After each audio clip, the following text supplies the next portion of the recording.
Depuis Jacques Chirac, tout homme politique français qui se respecte met un point d'honneur à taper bien fort sur la croupe des vaches et plus, si affinité, au moins une fois par an. Cela à l'occasion du Salon de l'agriculture, évidemment. C'est une question de vie ou de mort électorale. Un sondage exclusif réalisé par Ouest France révèle que les Français sont toujours farouchement attachés à l'agriculture. Globalement, ils aiment leurs paysans. Ils leur savent gré de participer à leur manière à la défense des paysages et de l'environnement, et nombre de nos compatriotes seraient prêts à payer leurs produits alimentaires un peu plus cher pourvu qu'ils soient français et de qualité.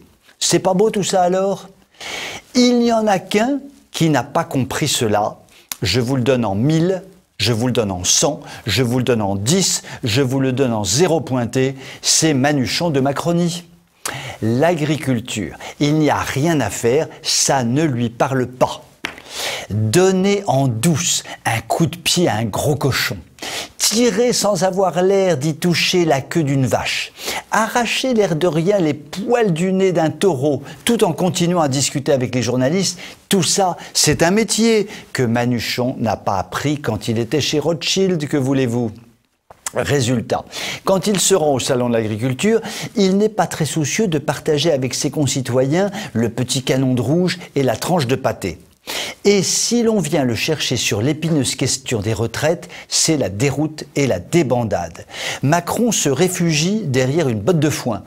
Voyons plutôt. Aujourd'hui, un agriculteur à la retraite touche en moyenne 730 € par mois, qui le situe en dessous du seuil de pauvreté et à la moitié de la retraite moyenne des Français qui s'élève à 1400 € net par mois.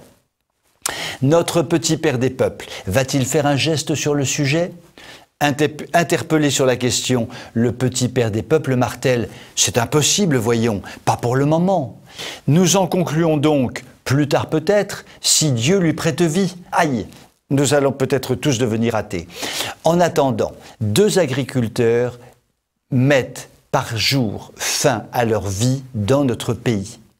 Il s'agit d'une situation insupportable, mais que les autorités politiques supportent très bien.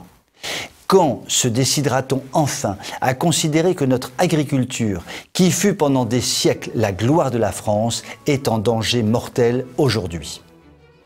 Vous pouvez m'écrire si vous le voulez. À très bientôt.